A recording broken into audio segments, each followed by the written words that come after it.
Welcome. For those of you that don't know me, my name is Coby Chapple, and I'm a freelance website developer. I'm going to take you through today a really quick, totally overview level briefing on Ruby on Rails, which is a web development framework, POW, which is a development server for Ruby on Rails, which is actually created by the people who also created Ruby on Rails, and also Heroku. So, I'm in just a random directory with a couple of files in it, which I think I used for a presentation earlier. The first thing you do in a Rails project is you create it. So I'm just going to go Rails, new, my app, and hit go. Now this goes through and creates a whole bunch of stuff, and it runs a tool called Bundler. Now Bundler, this will take a little while because I'm not sure what the network's doing here, but basically what Bundle does is, Ruby on Rails is built using Ruby, which is a programming language which has things called gems. Now gems Ruby gems is a package for Ruby, which allows you to have all these little libraries and add-ons for Ruby installed very easily and very quickly and ready to go, and integrate straight into whatever Ruby environment you're using. So what Bundler does is basically Bundler allows you to have specific bundles of gems for different projects. So in a Rails project, there's a whole bunch of, basically Rails is a collection of gems, which together produce the functionality. So what it's doing is it's going through and actually running this. Now, it should have completed by then, but it hasn't, so I'll just keep talking. Yeah, so what Bundle's doing is it's going through and getting all this stuff set up ready for me to use straight away. Now, to get started in Rails, probably the quickest thing to use is scaffolding, which is basically, is what's called scaffolding. Now, Rails comes with a lot of code generation tools, which allow you to quickly generate code using Rails that provide you a scaffold of models, controllers, and views to quickly get core functionality in for different objects. So what we're going to do once this loads is I'm going to generate a scaffold for just a widget object, and within a few seconds have runnable code. But before that, I'm going to show you just a few of the other basic tools that it comes with. Each Rails installation or each Rails app you create comes with its own built-in web server. You just go Rails server, and it pops up in your browser under localhost at a certain port, and you can just run it as if it's the development environment. So I'll quickly show you that, and then I'll take you through some scaffolding. Sorry, what was the command you had to start this slot off? Just Rails new, whatever your name is, what the application name is. So basically in Rails there's a few sort of types of commands you use. You'll use Rails something or other blah blah blah. So you're basically using the Rails command to do it. And a few of the other ones are rake, which is another gem, which basically is when migrating the database and doing things like that involve operations. You go rake db migrate, and it'll update all the database for you. And other ones are things like, what would you typically use Rails for over something else? I typically use Rails for any web-based application over CodeIgniter, CakePHP, Symfony, PHP frameworks, other MVC-based, even like the Mono.NET MVC-based web frameworks. I would choose Ruby on Rails over that. So now that we're in that, I'm just going to go and it's created a directory for me. My app, so let's just seed into that. And what I'm going to do is I'm just going to start with, actually first I'm just going to open this in Vim so that we've got that ready to go.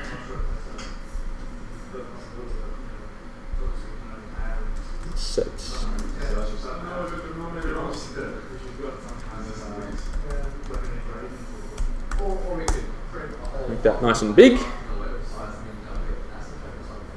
Okay, so what I'm going to do is I'm just going to go Rails server, bam, and what it'll do is it'll fire off its own little development server, and it'll tell me that it's available on localhost port 3000. So I just go to my browser, and I go localhost 3000, bam, the Rails server is up. So it gives you a few basic instructions about what to do next. This page is called that. So what I'm going to do is I'm just going to remove this starting page, So I just kill the server. I'm going to go remove public index.html. And now what I'm going to do is I'm going to do a little bit of, I'm going to create a scaffolding. So I'm just a generic object, I'm just going to call it a widget. So I'm going to go Rails, generate scaffold widget.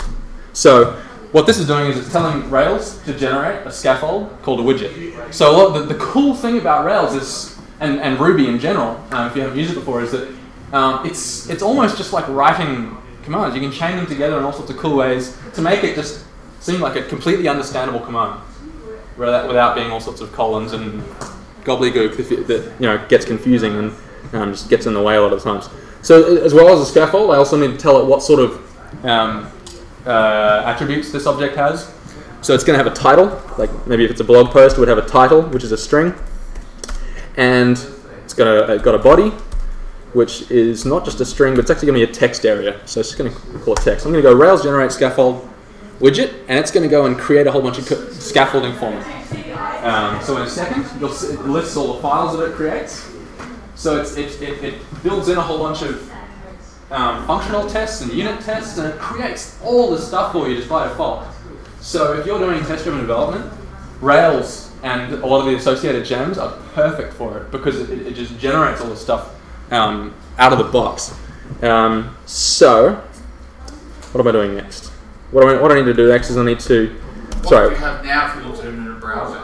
I'll show you just quickly in Vim what we've got. So one of the things that scaffolding creates is called a migration. Now, anytime you add an object or something like this to a database, it creates what's called a migration. So on the left there, this is just a Ruby file, which is basically telling the database how to create itself. So I'm just going to open this up, and it basically says, okay, I've got a create widgets migration, which changes it, which creates a table, gives it these properties, puts some timestamps in there by default, and do that. So in order to run this, I'm basically going to go rake db migrate. It'll go and set up a table for me. And then I go Rails. One more thing I need to do. I just need to point, now because we deleted the index page, I'm just going to add a main redirection thing in there.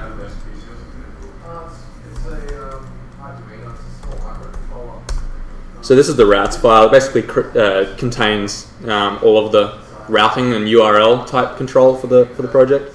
So now I've added that. I'm just going to go Rails server again.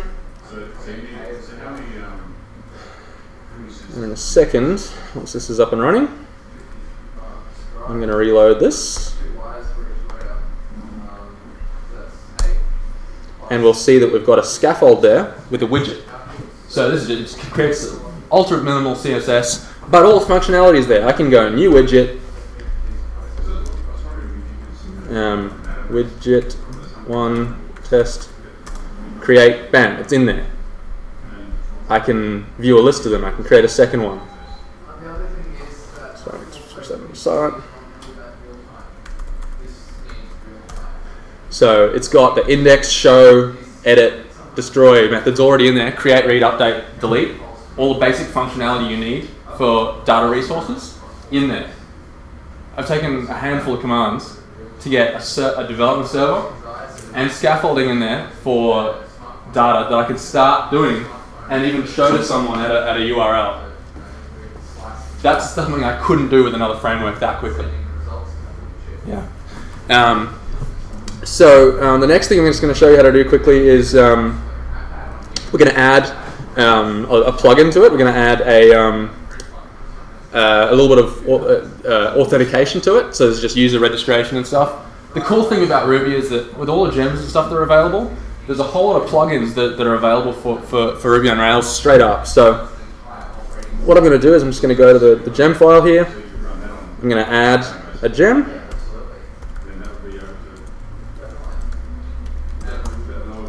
I'm going to go and use bundle. I'm going to tell it to just look at my local hard drive rather than fetching stuff on the net to do stuff. So I'll go through and make sure I've got everything I need to run the project.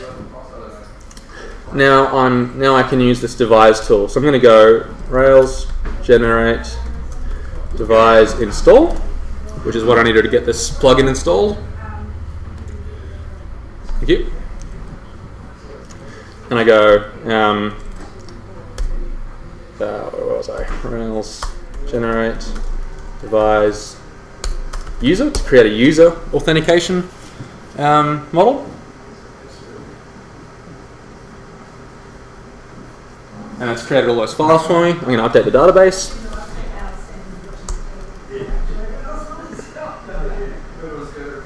And what I want to do with this authentication thing is I want to make it so that only authenticated signed up users can edit or create or destroy widgets. They can look at the whole list of them and they can view individual ones, but they can't edit anything unless they're signed in as a user. So what I'm going to do is I'm just going to go to my application, I'm going to go to my controllers, and under the widgets I'm just going to add something which basically says that I want to authenticate the user before